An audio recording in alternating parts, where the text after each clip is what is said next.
अस्सलाम वालेकुम बच्चों, कैसे हैं आप? ठीक ठाक हैं। आज बच्चों हमने लेसन नंबर 4 का 10th क्लास की इंग्लिश का जो लेसन नंबर 4 है उसके नेक्स्ट जो 2 पैराग्राफ्स हैं आज हमने उनको रीड करना है। और मुझे यकीन है कि जो पिछले पैराग्राफ्स हमने पढ़े थे वो आप लोगों ने घर में उनको रीड किया होगा, उनको ट्रांसलेट किया, उनकी ट्रांसलेशन की होगी। आज हम दो मज़ीद पैराग्राफ जो हैं वो पढ़ने जा रहे हैं लेसन नंबर 4 के। उसमें जो पैराग्राफ है apply an antibiotic, antibiotic cream का जो इस्तेमाल है। After you clean the wound, ज़ख़म को साफ़ करने के बाद उसे अप्लाई आ थिन लेयर, एक हल्की लेयर का, एक तह का आपने वो उसे लगानी है, अप्लाई करनी है एंटीबायोटिक की, एंटीबायोटिक क्रीम की और ऑइंटमेंट या फिर ऑइंटमेंट की। To help keep the surface moist, to help keep ताकि वो मदद करे ज़ख़म की जो सतह है उसको तर रखने में। उसने इसमें क्या है कि फर्स्ट लाइन में after you clean the wound, जब आप ज़ख़म को साफ़ कर लेते हैं, उसको धो लेते हैं, तो आपने अप्लाई अ थिन लेयर, एक हल्की सी तह का आपने इस्तेमाल करना है एन एंटीबायोटिक क्रीम का और ऑइंटमेंट का। To help keep the surface moist, ताकि वो आपके ज़ख़म की जो सतह है उसको तर रख सके। The products don't make the wound heal, चीज़ें जो होती हैं don't make the wound heal, वो ज़ख़म को हील नहीं करती, उनको ठीक नहीं करती फास्टर, तेज़ी से। But they can help your body, लेकिन वो आपकी जो बॉडीज़ की नेचुरल हीलिंग है, जो कुदरती उसकी जो तंदुरुस्ती है या सेहतयाबी है, प्रोसेस वर्क फास्ट, उसके अमल को वो तेज़ कर देती है। The products don't make the wound heal faster, चीज़ें जो प्रोडक्ट्स हैं, जो दवाइयाँ हैं, वो आपके ज़ख्म को तेज़ी से नहीं भरती, तेज़ी से उनको सेहतयाब नहीं करती, लेकिन but they can help your bodies natural healing, लेकिन आपकी बॉडी की जो नेचुरल जो हीलिंग है, जो उसकी जो तंदुरुस्ती या सेहतयाबी है, उसके अमल को, उसके प्रोसेस को, वो वर्क, उसके काम को वो तेज़ कर देती है। सर्टन इंग्रेडिएंट्स, मखसूस जो अज्जा हैं, जो इंग्रेडिएंट्स हैं, इन सम ऑइंटमेंट्स, कुछ मरहमों में, कुछ ऑइंटमेंट्स में, can cause a mild rash, कहते कि वो एक हल्की सी वजह बन सकती है, एक माइल्ड रैश, हल्की सी रैश की। इन सम पीपल, कुछ लोगों में। इफ़ अ रैश अपीयर्स, अगर कोई वर्म अपीयर होता है, ज़ाहिर होता है, स्टॉप यूजिंग दी ऑइंटमेंट, तो फिर उस मरहम का इस्तेमाल जो है वो रोक दें। अगर कोई रैश जो है, अगर कोई वर्म जो अगर ज़ाहिर हो जाता है, तो उसका जो ऑइंटमेंट का इस्तेमाल है उसको इस्तेमाल करना छोड़ दें, उसे रोक दें। दूसरा जो पैराग्राफ मैंने आपके लिए बोर्ड पे लिखा है वो है कवर द वुंड, ज़ख्म को ढांपिए। बैंडेजेस कैन हेल्प, पट्टियाँ जो हैं कैन हेल्प, मदद कर सकती हैं। कीप द वूंड क्लीन, ज़ख्म को साफ रखने में। And keep harmful bacteria out, और ख़तरनाक और हार्मफुल बैक्टीरिया को बाहर रखने में। After the wound has healed enough, ज़ख़म के काफ़ी भर जाने के बाद, मतलब उसके ठीक हो जाने के बाद, टू मेक इन्फेक्शन अनलाइकली, तो फिर बड़ा ही कम इम्कान होता है कि उसका आपके ज़ख़म में इन्फेक्शन हो जाए।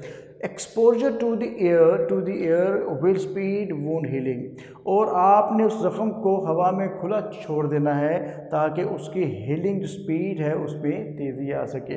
तो जब आप ज़ख़म को खुला छोड़ दें तो उस ज़ख़म में जो उसकी हीलिंग होती है, उसकी सेहतयाबी होती है, वो तेज़ी से होना शुरू हो जाती है। आज बच्चों हमने ये जो है 2 पैराग्राफ्स हमने पढ़े हैं 10th क्लास इंग्लिश के। उम्मीद है कि बच्चों आपको समझ आई होगी। और नेक्स्ट भी हम जो है इसके आगे जो नेक्स्ट लेक्चर में मैं फिर आपके लिए जो है वो वाइट बोर्ड के ऊपर 2 पैराग्राफ्स को मैं लिखूँगा, और वो आपको मैं उनकी भी जो है ट्रांसलेशन में करवाऊँगा। इसके बाद बच्चों जो हमने करना है वो आज हमने नरेशन में ऑप्टेटिव सेंटेंसेस जो हैं वो आज हमने वो करने हैं। कल हमने किए थे इम्पेरेटिव सेंटेंसेस, आज हमने ऑप्टेटिव सेंटेंसेस करने हैं। उसको भी आपने बड़े गौर से और तवज्जो से बच्चों आपने सुनना है और आपने घर में प्रैक्टिस जो है नरेशन की वो जारी रखनी है, क्योंकि अगर आप उसकी प्रैक्टिस जारी रखेंगे और आपको अगर उनकी जो तब्दीलियाँ हैं, जो चेंजिंग हैं, अगर वो आएंगी तो आपको बच्चों जो नरेशन है वो बड़ी ईजीली आपको जो है वो आ जाएगी। तो अब इसके बाद जो नेक्स्ट लेक्चर है वो हम शुरू करते हैं नरेशन का। हमारे साथ रहिएगा।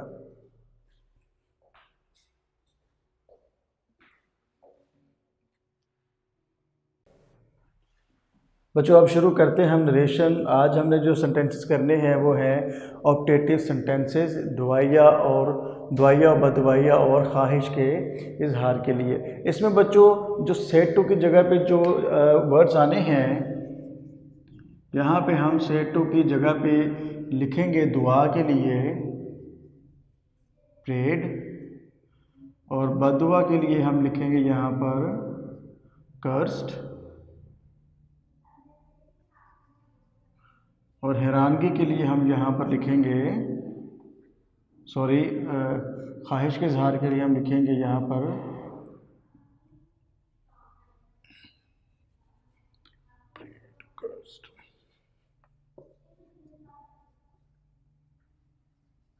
वेस्ट। अच्छा जी, अब बच्चों इसकी जो रिपोर्टेड स्पेस, उससे पहले मैं बता दूं कि जो कोमा और इन्वर्टेड कोमास की जगह पे आपने जो इसमें लिखना है, आपने लिखना है बच्चों दैट, और इसकी रिपोर्टेड स्पीच जो है, reported speech starts from May.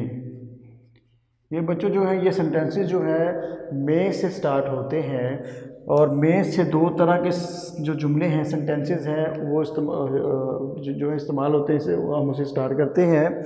मे से हम जो मे है वो दो जुमलों में आता है, दुआ के लिए और बदुआ के लिए।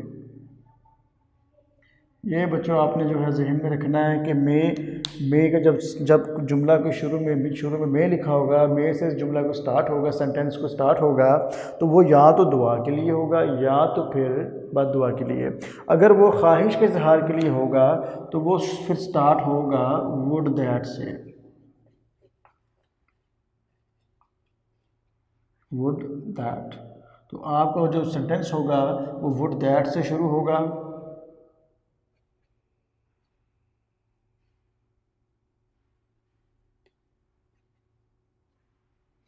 और दुआ और बदुआ के लिए जो आपका जुमले जो जुमले हैं वो में से हम स्टार्ट करेंगे। तो हम इसका स्टार्ट करते हैं बच्चों।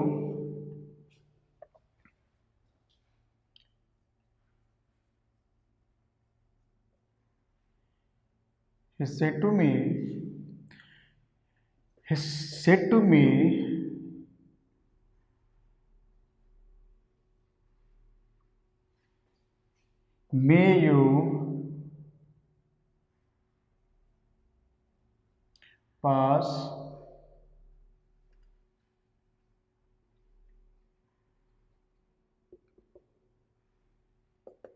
may you pass in your exam। He said to me, may you pass in your exam। अब जुमले से बच्चों आपको पता लग रहा है कि इस सेंटेंस में दुआ है या फिर बदुआ है, तो उसके लिहाज से फिर हम इस्तेमाल करेंगे प्रेड का, कर्स्ड का या फिर विश्ड का। इन तीनों में से हम एक का इस्तेमाल करेंगे। और ये जो हमने सेंटेंस को स्टार्ट किया है, हमने मे से इसका स्टार्ट लिया है। तो मैंने आपको बताया था शुरू में कि मे दो तरह के सेंटेंसेस होते हैं, एक उसमें दुआ होती है और एक मे के सेंटेंस में बदुआ होती है।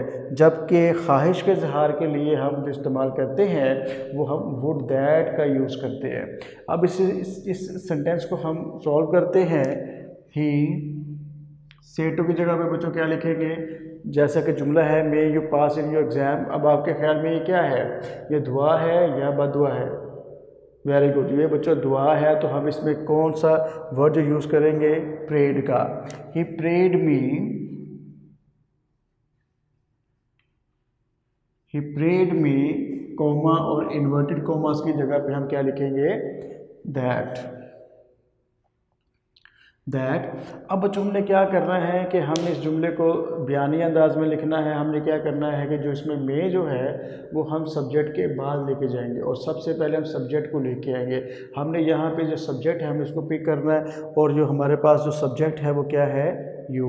यू जो है वो बच्चों आपको पता है सेकंड पर्सन है। सेकंड पर्सन जो है वो चेंज इनटू ऑब्जेक्ट। शाबाश। तो हम क्या करेंगे, यहाँ पे जो यू है वो सेकंड पर्सन है और चेंज हो रहा है वो ऑब्जेक्ट में। अब ये ऑब्जेक्ट में चेंज तो हो गया, लेकिन हमें क्या करना है, हमें इनकी पोजीशंस को भी देखना है कि इनकी कौन सी पोजीशंस है। यू की पोजीशन यहाँ पे जो बच्चों है वो है सब्जेक्ट और मी की जो पोजीशन जो है बच्चों वो है ऑब्जेक्ट। इसका मतलब क्या हुआ कि जो यू की पोजीशन वो सब्जेक्टिव है और मी की पोजीशन ऑब्जेक्टिव है। तो दोनों की जो पोजीशंस हैं उनमें बड़ा फ़र्क है, वो एक जैसी नहीं है। हमने इन दोनों की पोजीशंस को सेम करना है, लेकिन किसके मुताबिक करना है, हमने करना है according to reported speech. Reported speech में क्या पोजीशन है, यू की सब्जेक्टिव। तो इसी तरह की सेम पोजीशन इसी तरह की हमने यहाँ से रिपोर्टिंग स्पीच ऑब्जेक्ट में से लेनी है। रिपोर्टिंग स्पीच के ऑब्जेक्ट में से लेनी है। तो रिपोर्टिंग स्पीच में ऑब्जेक्ट क्या है, मी। तो बच्चों इस मी का सब्जेक्टिव केस कौन सा है, आई। शाबाश। तो यहाँ पर जो है वो आई है, अब यू की जगह पे आई आ गया। अब आई भी जो है वो यहाँ पर सब्जेक्टिव केस है और यू भी जो है वो वहाँ पर सब्जेक्टिव केस। इसका मतलब क्या हुआ कि दोनों केसेस जो हैं अब वो बिल्कुल बराबर हैं। अब हम लेंगे मे को। तो बच्चों मे चेंज इनटू माइट। तो हम क्या करेंगे, हम मे को चेंज कर देंगे माइट में। माइट अब है जी पास। पास क्या है जी, पास वर्ब की फर्स्ट फॉर्म है। बच्चों याद रखना है, आपको पता होगा कि मैंने बताया था कि जो जितने भी मॉडल वर्ब्स होते हैं, विल, वुड, मैं आपको फिर बताता हूँ, लिख देता हूँ कि ये जो हैं ये मॉडल वर्ब्स होते हैं, will, would, shall, should, can, could, may, might। ये बच्चों जितने भी वर्ड्स मैंने लिखे हैं आपको पहले भी पता है, मैंने बताया है पिछले लेक्चर में मैंने आपको बताया था कि ये जितने भी वर्ड्स हैं इनको हम मॉडल वर्ड्स कहते हैं और इनके हम बाद हमेशा वर्ब की फर्स्ट फॉर्म ही रहती है। वो आपने इसको सेकंड में या थर्ड में चेंज नहीं करना। आपने इनके बाद जो कोई भी जो फॉर्म आएगी वो फर्स्ट ही रहेगी। तो आपने करना क्या है कि इसके बाद हमेशा वर्ब की फर्स्ट फॉर्म को ही आपने रिटेन करना है, बरकरार रखना है। तो हम क्या करेंगे फिर यहाँ पर, तो ये भी मॉडल वर्ब है माइट, जैसे मैंने वहाँ पे लिखा हुआ है। तो अब क्या करेंगे, पास फर्स्ट फॉर्म है तो बच्चों ये फर्स्ट फॉर्म ही रहेगी, हमने इसको सेकंड में चेंज नहीं करना। अगर आप इसको चेंज कर देंगे, ईडी लगा देंगे पास, तो ये गलत हो जाएगा। इन योर, अब योर देखें बच्चों, योर जो है वो आपका यहाँ पर पोजेसिव केस है और कौन से सब्जेक्ट का है, यू का।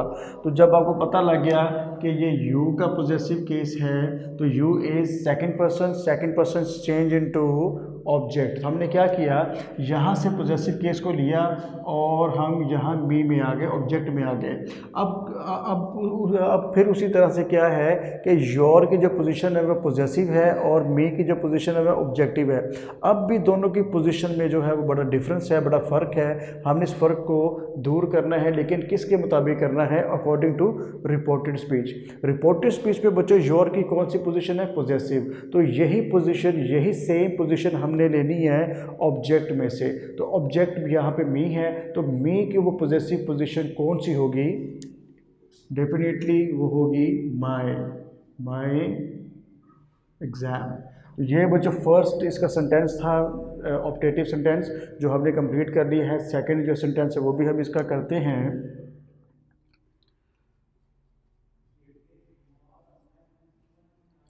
The beggar said to him,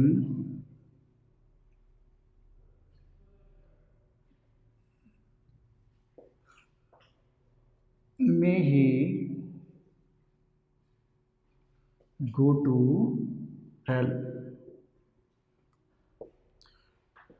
अब बच्चों जब हम इसका जुमला पढ़ेंगे तो आपको पता लग जाएगा कि इसमें इन तीनों में से प्रेड आना है, कर्ज आना है या फिर विश्ड आना है। जुमला पढ़ते हैं, the beggar said to him, may he go to hell. अब आपको पता लग गया कि इस सेंटेंस में दुआ है, बदुआ है या फिर ख्वाहिश का इजहार है। तो साफ पता लग रहा है कि इसमें जो है वो बदुआ है, कर्स दी है। अच्छा, अब क्या करेंगे, हम करेंगे द बेगर सेड टू की जगह पे बच्चों हम इन तीनों में से क्या लिखेंगे, कर्स्ड, क्योंकि ये जुमला जो है वो बदुआ वाला है तो हम इसमें लिखेंगे कर्स्ड। कर्स्ड हिम, कोमा और इन्वर्टेड कोमास की जगह पे हम लिखेंगे दैट।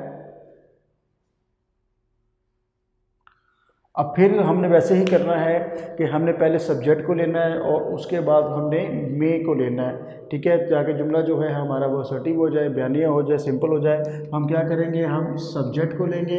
हमारे पास यहाँ पर जो बच्चों सब्जेक्ट है वो ही है और ये सिंगुलर थर्ड पर्सन है। तो बेटा आपको पता है कि थर्ड पर्सन नो चेंज, ये चेंज नहीं होती, ये एज इट इज ऐसे, ये एज इट इज़ आएगा। इसको हमने ऐसे ही रखना है, ये किसी में भी चेंज नहीं होता। तो हम यहाँ पे लिखेंगे ही। अब हम पीछे वापस आएंगे, पीछे कहाँ आएंगे, हमारे मॉडल जो हेल्पिंग वर्ब है मे के पास हम आएंगे। अब मे को हमने लेना है तो मे चेंज इनटू माइट, इसको हमने माइट में चेंज कर दिया। इसी तरह से फिर आगे आ गया go is first form of the verb, हमने इसको चेंज करना है अकॉर्डिंग टू रूल्स। लेकिन यहाँ पे क्या है कि रूल हमें ये बता रहा है कि जो माइट है ये एक मॉडल वर्ब है। तो हम इसका मतलब है कि मॉडल वर्ब के बाद जो मैंने आपको बताया है कि कोई भी फॉर्म चेंज नहीं होती, वो फर्स्ट फॉर्म ही रहती है, तो हम उसको उसी फॉर्म में रिटेन करते हैं। तो अब क्या आ जाएगा कि जहाँ पर माइट के बाद वर्ब की फर्स्ट फॉर्म आएगी गो टू हेल्प। ये बच्चों भी आपका जो सेंटेंस है वो कंप्लीट हो गया है। अब इसमें हमने क्या किया, एक जुमला हमने दुआ वाला किया, एक जुमला हमने एक सेंटेंस हमने बदुआ वाला किया, एक में आ गया प्रेड, एक में आ गया कर्स्ड। अब तीसरा सेंटेंस जो है, जो आपका लास्ट सेंटेंस है, हम उसको चेंज करेंगे विश्ड में।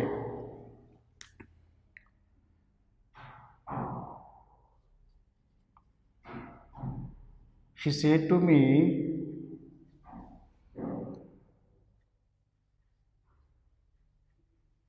would that she said to me would that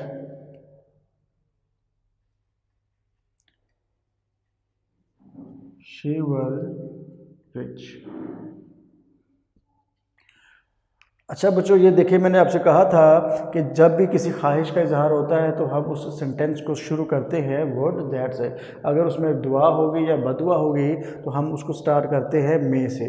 मे में दुआ भी होती है और मे में बदुआ भी होती है। लेकिन जो ख्वाहिश वाले होते हैं, वो जो ख्वाहिश वाले सेंटेंसेस हैं वो स्टार्ट होते हैं आपके वर्ड दैट से। जिसको भी हल करते हैं, शी सी टू की जगह पे बच्चों क्या आ जाएगा आपका, शाबाश, शी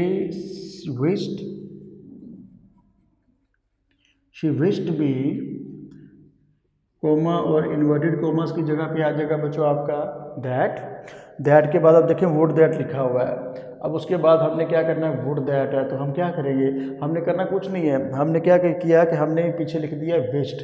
तो वुड दैट का मतलब होता है ख्वाहिश का इजहार करने के लिए हम उसका इस्तेमाल करते हैं, इसका मतलब काश भी होता है। लेकिन उसकी जगह पर हमने यहाँ पर उसको लिख दिया है विश्ड को, तो इसका मतलब क्या है, फिर यहाँ पर वुड दैट नहीं आएगा, इसको यहाँ पर हम ख़त्म कर देंगे। अब उसके बाद सब्जेक्ट जो है वो लिखा हुआ है शी लिखा हुआ है। तो बच्चों शी आपको पता है कि ये एक सिंगुलर थर्ड पर्सन है और मैंने बताया है कि थर्ड पर्सन जो होते हैं वो हरगिज़ चेंज नहीं होते, वो एज इट इज़ ऐसे यूँ ही रहते हैं। तो हम क्या करेंगे, हम इसको चेंज नहीं करना, हम इसको ऐसे ही रखेंगे शी। अब वोज और वर जो होते हैं वो चेंज हो जाते हैं हैड बीन में, ठीक है। तो हम यहाँ पर वर जो है वो चेंज कर देंगे, शी हैड बीन रिच। कि काश वो अमीर होती। तो बच्चों ये देखें आपके जो ऑप्टेटिव सेंटेंसेस हैं नरेशन में, आज हमने उस ब्रांच को भी जो है वो कंप्लीट कर लिया है। उम्मीद है कि आपको समझ आई होगी, और जितनी भी मैंने नरेशन की या डायरेक्ट इनडायरेक्ट स्पीच की जो ब्रांचेस करवाई हैं, आपने बच्चों उनकी घर में बैठ के प्रैक्टिस करनी है। अगर किसी किस्म का कोई सेंटेंस या कोई डायरेक्ट और इनडायरेक्ट स्पीच में कोई जो सेंटेंस है वो आपको समझ में नहीं आ रहा, तो आप मुझे व्हाट्सएप ग्रुप में जो है वो बता सकते हैं। आप उसमें से आप मुझसे पूछ सकते हैं, मैं इंशाल्लाह आपको ज़रूर बताऊंगा। बच्चों बहुत शुक्रिया, अल्लाह हाफिज़।